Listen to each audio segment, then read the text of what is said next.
Episode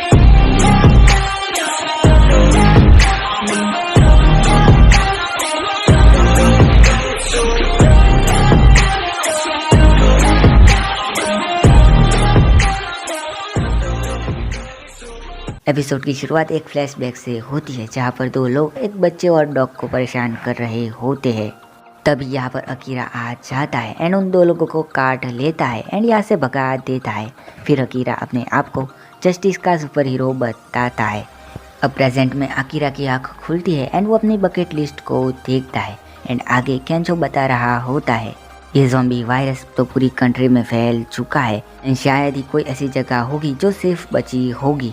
and फिर वो बताता है कि उनकी सेल्फ डिफेंस फोर्स ने अपने आप को होकाइडो नाम की जगह पर आइसोलेट कर लिया है एंड कुछ गिने चुने विलेज जो कि माउंटेन में है वहाँ पर जाने वाली टनल्स को भी बंद कर दिया गया है। ये सुन अकीरा काफ़ी खुश होता है क्योंकि उसका परिवार भी माउंटेन्स के विलेजेस में ही रहता है। एंड अब आगे केंचो ने अपने बाल ब्लॉन्ड कर लिए थे एंड वो अकीरा से कहता है कि वो भी अपनी मर्जी का करेगा जैसे अकीरा करता है। एंड रही अब उसके बालों की बात तो वो कॉमेडियन बनना चाहता है एंड ये उसे सूट करेंगे।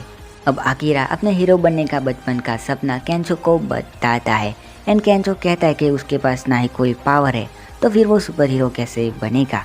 एंड अकीरा उसे बताता है कि वो ज़ॉम्बीज़ से फाइट करने के बारे में रिसर्च कर रहा था एंड उसे कुछ मिला है एंड अकीरा को जो भी चीज़ मिली है उसे वो एक्वेरियम में ही लेने जाना होगा। अब अकीरा अपने बकेट लिस्ट में से वो बचपन का सपना याद करने वाली चीज़ काट देता है एंड नई चीज़ लिखता है कि उसे एक सुपर हीरो बनना है। एंड फिर ये दोनों एक्वेरियम में पहुंच जाते हैं जहाँ पर सब कुछ टूटा फूटा होता है एंड ये फिश टैंक में एक शार्क को भी देखते हैं जो कि ज़ॉम्बी बन गई होती है किसी तरह।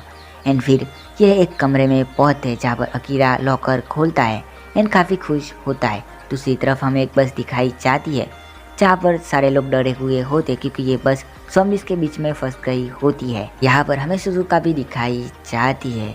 तभी बस में बैठा हुआ एक पर्सन ज़ॉम्बी बन जाता है एंड एक औरत को मार देता है जिसकी वजह से सबको यहाँ से भागना पड़ता है एंड बीच में कई लोग मारे जाते हैं एंड एक लड़की एक्वेरियम की तरफ ही दौड़ रही होती है लेकिन वो नीचे गिर जाती है एंड एक ज़ॉम्बी उस पर अटैक करने के लिए कूदता है एंड तभी यहाँ पर अकीरा एक सूट पहन के आके उस ज़ॉम्बी को दूर फेंक देता है एंड अपना सुपर हीरो वाला पोज भी मारता है।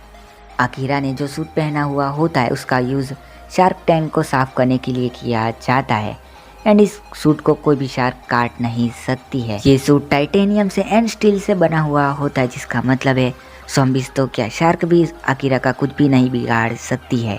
एंड अब अकीरा सभी लोगों को एक्वेरियम की तरफ भागने को कहता है एंड फिर यहाँ पर वो सुजुका को भी देखता है एंड सुजुका के सामने हीरो बनने के चक्कर में वो एक ज़ॉम्बी से भी भिड़ जाता है लेकिन सुजुका कुछ और ही सोच रही होती है एंड तभी वो ज़ॉम्बी अकीरा के हाथ पर काट लेता है एंड केंचो कहता है कि उसे कुछ होगा तो नहीं लेकिन उस पर प्रेशर पड़ने की वजह से अकीरा को दर्द तो फील होगा ही। फिर अकीरा केंचो से हेल्प मांगता है लेकिन केंचो कहता है कि वहाँ पर एक ही सूट था एंड वैसे भी क्या फ़र्क पड़ता है, अकीरा एक सुपर हीरो है।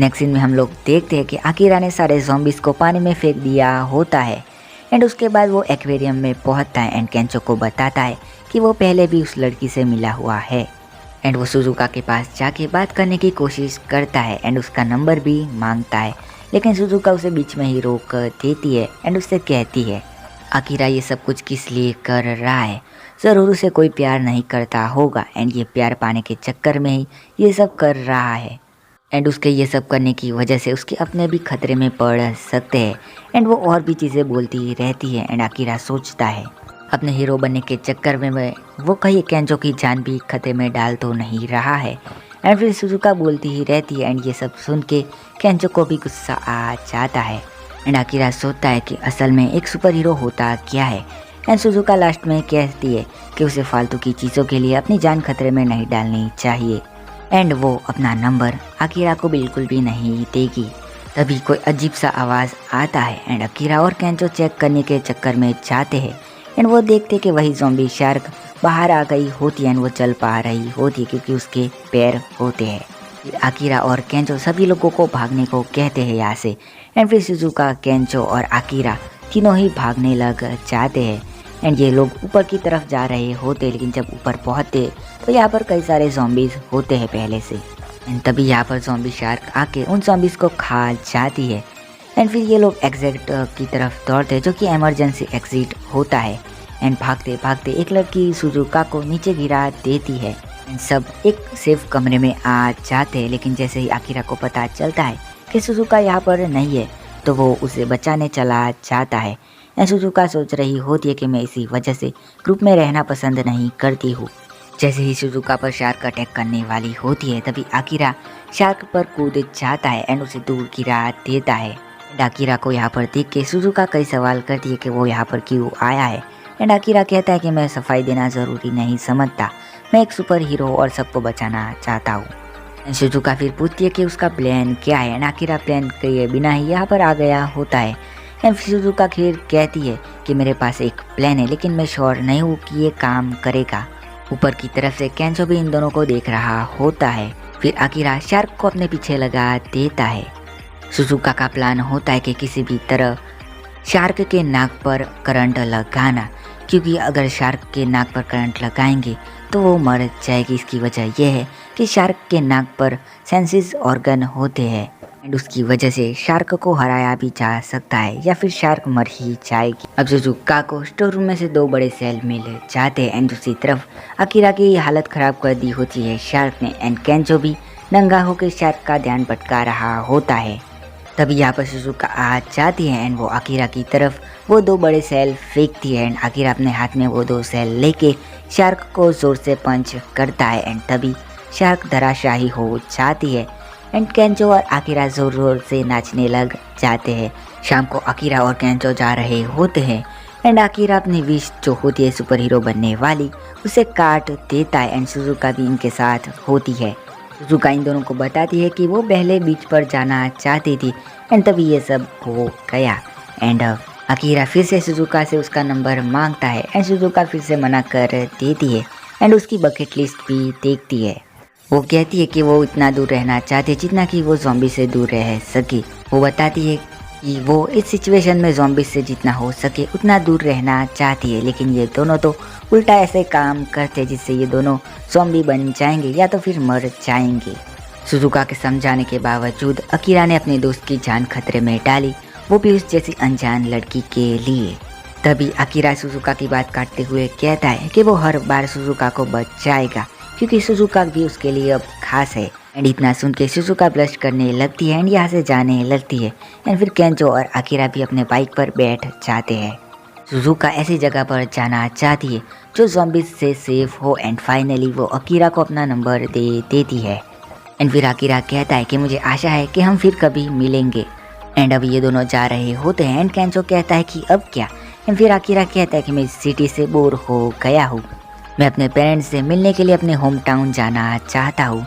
एंड फिर ये दोनों आगे बढ़ जाते हैं। इसके साथ एपिसोड 5 एंड हो जाता है। एपिसोड 6 की शुरुआत में हम लोग देखते हैं कि केंचो और आकिरा एक वॉच के शोरूम में होते हैं एंड फिर वॉचेस पहन के फ़ोटो क्लिक करवाते हैं। एंड आकिरा की एक और विश भी पूरी हो जाती है। आगे आकिरा टंकी खोल के देखता है तो उसमें पानी ही नहीं होता है। यहाँ पर इलेक्ट्रिसिटी भी अब ख़त्म हो गई होती है आनी, क्योंकि पावर सोर्सेस ही अब बंद हो गए होंगे। केंचो का मोबाइल चार्ज होता है लेकिन वो इंटरनेट यूज़ नहीं कर सकता है। केंचो ये कहता है कि शायद अब वो दोनों ही जिंदा बचे हैं पूरी सिटी में। एंड ज़ॉम्बीज़ की तादाद भी दिन ब दिन बढ़ती जा रही है। इस वजह से इन दोनों का यहाँ पर रहना मुश्किल हो गया था। एंड आकिरा सोचता है कि अब उसे क्या करना चाहिए, क्या उसे खेती करनी चाहिए या फिर दुकान खोल देनी चाहिए। बट इस माहौल में उससे कुछ खरीदेगा भी कौन। एंड तभी वो सोचता है कि अब तो उसे जॉब भी नहीं करनी है। एंड जब वो आसमान में देखता है तो पूरा आसमान साफ होता है एंड ये लोग तारे देखते हैं। तारे देखते हुए आकिरा को अपनी एक बचपन की मेमोरी याद आती है जहाँ पर वो और उसके पेरेंट्स ऐसे ही तारे दिखा करते थे। एंड अब ये दोनों घूमा जाने के लिए तैयार हो जाते हैं आकिरा का गाँव। दूसरे दिन ये दोनों फिर पैकिंग में लग जाते हैं। एंड केंचो कहता है कि हमें सिर्फ ज़रूरत की चीज़ें ही लेनी चाहिए और बाकी चीज़ें हमें स्टोर से मिल जाएंगी रास्ते में। एंड अपना आकिरा तो वीडियो गेम लेके ही जा रहा होता है, जबकि यहाँ पर इलेक्ट्रिसिटी भी नहीं होती है। अब आखिरी बार अपना आकिरा अपने कमरे को देखने जाता है जहाँ पर उसने अपनी कॉलेज लाइफ और ऑफिस लाइफ बिताई थी। एंड इसके बाद ये दोनों निकल पड़ते हैं। अकीरा केंचो को बताता है कि पहले उसके गांव में जाने में के लिए 3 से 4 घंटे ही लगते थे, लेकिन अब सड़क का हालत कैसी होगी उसका पता नहीं है। तो वो रास्ते में से कुछ लेना चाहता है, जो कि होती है एक ओमनी वैन, मतलब कि एक कैंपिंग वैन, जिसे अब आरवीवी कहते हैं। ज़ॉम्बी वाले माहौल में इससे बेहतर ट्रैवल करने के लिए कुछ भी और नहीं हो सकता, जिसे लेने के लिए दोनों चले जाते हैं आरवी के शोरूम में। और यहाँ पर कोई और भी आया होता है, जो कि होती है सुजुका, एंड इसे देख के अकीरा हैरान हो जाता है। सुजुका को भी अब बाहर जाना होता है, जिसकी वजह से वो भी एक आरवी लेने आई होती है। अकीरा अब उससे तीसरी बार मिल रहा होता है, तो उसे लगता है कि उनके बीच कोई तो कनेक्शन है। फिर अकीरा अपने साथ उसके गांव जाने को इनवाइट करता है सुजुका को, लेकिन वो मना कर देती है क्योंकि उसे लगता है कि ग्रुप में रहना ज्यादा खतरनाक हो सकता है। फिर केंचो पूछता है कि क्या उसके पास लाइसेंस है, एंड सुजुका कहती है कि उसे चलाना नहीं आता है, लेकिन ऐसी सिचुएशन में उसे चलाना ही होगा। ऐसी सिचुएशन में एक आरवी से बेहतर ट्रैवलिंग चीज कुछ भी नहीं हो सकती है। एंड ये सारी जानकारी उसने 100 से भी ज़्यादा देखी हुई ज़ॉम्बी मूवीज़ में से निकाली होती है। ये सुन के अकीरा फिर से उसे ऑफर देता है उनके साथ चलने का, लेकिन फिर से सुजुका उसे मना कर देती है। फिर ये दोनों सुजुका से कहते हैं कि उसे ड्राइविंग तो आती नहीं है, एंड ऐसे माहौल में गाड़ी चलाना और भी ज़्यादा रिस्की हो सकता है, तो वो उनके साथ चले तो भी अच्छा है। इतना सुन के सुजुका काफ़ी घबरा जाती है एंड फाइनली उनके साथ जाने को तैयार हो जाती है। एंड जब ये तीनों शोरूम में पहुंचते तो अकीरा और केंचो कई सारी वैन देखते हैं, एंड इन्हें काफ़ी सारी वैन पसंद भी आती है। उसके बाद इन्हें एक काफ़ी महंगी वैन पसंद आती है एंड उसे लेने की बात करते हैं, लेकिन सुजुका कहती है कि हमें नन्ही वैन ही लेनी चाहिए, क्योंकि बड़ी वैन में मुसीबत हो सकती है एंड हम यहाँ पर फंस भी सकते हैं उसमें। पर अकीरा और सुजुका की बहस भी होती है एंड सुजुका तभी एक अचानक से अच्छी सी वैन देखती है जो उसे पसंद आती है। उसे देख के ये थोड़ी सी पागल सी हो जाती है एंड फिर अकीरा और केंचो पीछे से कहते, क्या तुम्हें ये चाहिए? इन लोगों के जोर जोर से चिल्लाने की वजह से यहाँ पर ज़ॉम्बीज़ आ जाते हैं एंड फिर इन्हें कोई भी वैन उठा के भागना पड़ता है एंड ये लोग एक वैन लेके भाग जाते हैं यहाँ से। केंचो बाइक चला रहा होता है और अकीरा एंड सुजुका वैन में होते हैं। जिस रोड पर ये लोग जा रहे होते हैं वो रोड काफ़ी साफ होता है एंड क्लीन होता है। इसे देख के अकीरा थोड़ा हैरान होता है। सुजुका बताती है कि जिस वक्त ये सब हुआ तब लोगों को भागने का भी मौका नहीं मिला होगा एंड ये किसी तरह का वायरस है जो कि इंसानों के सेंसेस पर अटैक करता है एंड उनके माइंड को कंट्रोल कर लेता है। इसके बारे में थोड़ा और जानकारी मिल जाए तो हम कोई दवाई ढूंढ सकते हैं इसके लिए। अगर हम किसी तरह इस सीरम को बना लेते हैं तो इस दुनिया को बचाया जा सकता है। एंड अकीरा कहता है कोई तो ऐसा होगा जो कि इस दुनिया को बचाने के बारे में सोच रहा होगा एंड मेडिसिन बना रहा होगा। सुजुका कहते हैं कि उन्हें उसके बारे में ज़्यादा सोचने की ज़रूरत नहीं है। एंड शाम को केंचो कहता है कि हमें कहीं पर खाने के लिए रुकना होगा। एंड बीच में किसी ने खिले डाल रखी होती है जो कि सुजुका देखती है, लेकिन उसके कहने के पहले ही यहाँ पर एक्सीडेंट हो जाता है जहाँ पर केंचो को बहुत चोट लगती है। ये तीनों कुछ कर पाते या समझ पाते उससे पहले कुछ लोग आके इनका रास्ता रोक लेते हैं। एंड यहाँ पर अकीरा का पुराना बॉस कोसुगी आ जाता है एंड ये उन सब का लीडर होता है। एंड फिर अकीरा को अपनी पुरानी डरावनी यादें आने लगती है जहाँ पर कोसुगी उसे डांटता ही रहता था। कोसुगी अकीरा से कहता है कि वो उसके टायर को पंचर करवा के ठीक करवा देगा एंड उसके दोस्त को भी मरहम पट्टी करके ठीक कर देगा। एंड ये सुन के अकीरा काफ़ी खुश हो जाता है। तभी कोसुगी कहता है कि उसके लिए अकीरा को उसके लिए काम करना होगा फिर से। सुजुका यहाँ पर समझ जाती है पहले तो ये लोग दूसरों के लिए ट्रैप बिछाते एंड फिर उन लोगों की मजबूरी का फायदा उठाते हैं। फिर कोसुगी कहता है कि इस दुनिया में कोई भी कानून नहीं बचा है एंड ये लोग अपनी जान बचाने के लिए या दूसरे लुटेरों से बचने के लिए ये सब करते हैं। इतने सारे शोर से कई सारे ज़ॉम्बी इनकी तरफ आ रहे होते हैं। फिर कोसुगी अकीरा को ऑफर देता है कि वो उसके लिए सिर्फ 2 दिन ही काम करेगा तो वो उसके दोस्त को बचा लेंगे, लेकिन वो मना करता है तो ज़ॉम्बीज़ आके उसके दोस्त को खा जाएंगे। एंड अपने दोस्तों को बचाने के लिए अकीरा हाँ कर देता है।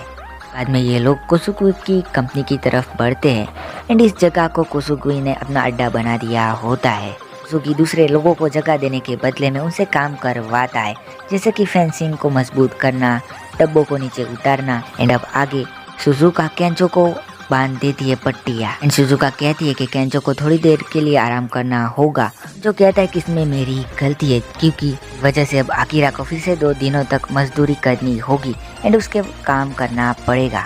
पर उसे काफी गुस्सा भी आता है। बट सुजुका कहती है कि मुझे थोड़ा सा शक है कि वो अकीरा को 2 दिनों के लिए नहीं हमेशा के लिए यहाँ पर रखेगा एंड वो उन्हें यहाँ से जाने नहीं देगा।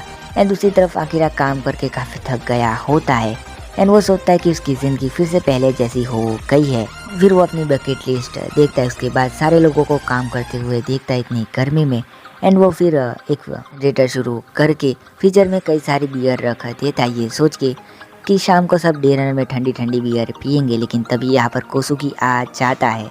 कोसुगी अकीरा को डांटने लगता है कि मैंने तो तुम्हें ऑर्डर दिया ही नहीं था ये करने का, तो फिर तुम ये सब क्यों कर रहे हो। अकीरा उसे सामने देख के काफ़ी डर जाता है एंड उसकी आवाज़ भी नहीं निकलती है। एंड कोसुगी उससे कहता है कि तुम इलेक्ट्रिसिटी यूज़ नहीं कर सकते बिना मुझे पूछे। एंड कुछ कहने ही वाला होता है तभी उसके गैंग के मेंबर्स आ जाते हैं यहाँ पर एंड कहते कि क्या आपने हमारे लिए बियर ठंडी करने को कहा था। कोसुगी यहाँ पर पलट जाता है एंड वो कहता है कि उसने ही ऐसा अकीरा को करने को कहा था एंड अकीरा और उसके दोस्तों के आने की खुशी में यहाँ पर हम पार्टी करेंगे एंड बाकी लोगों के काम के लिए भी। मेंबर ये कहते हैं कि अच्छा हुआ कि हमने आपको ज्वाइन किया। एंड दूसरी तरफ अकीरा देखता है कि इन लोगों ने ज़ॉम्बीज को भी नहीं छोड़ा होता। फिर यहाँ पर कोसुगी आके कहता है कि ज़ॉम्बी सबसे अच्छे वर्कर होते हैं, कि वो लोग बिना रुके और बिना किसी चीज़ की मांग किए ही काम करते रहते हैं एंड अकीरा भी उसके लिए वैसा ही है। एंड अकीरा को क्या लगता है वो कोई खास है। कोसुगी अकीरा को और भी कई सारी बातें सुना देता है जिसे सुन के अकीरा पूरी तरह टूट जाता है। यहाँ पर केंजो अकीरा का बिहेवियर देख के समझ जाता है कि कोसुगी उसका पुराना बॉस ही होगा पहले का। एंड सुजुका को भी अपने बचपन से कोई मेमोरी याद आती है एंड वो कहती है कि एक बार अगर अपने दिल में डर बैठ जाता है तो वो फिर कभी नहीं जाता है। लास्ट सीन में अकीरा पूरी तरह मजदूरी कर रहा होता है एंड पसीने से लथपथ हो गया होता है। इसके साथ एपिसोड 6 भी एंड हो जाता है।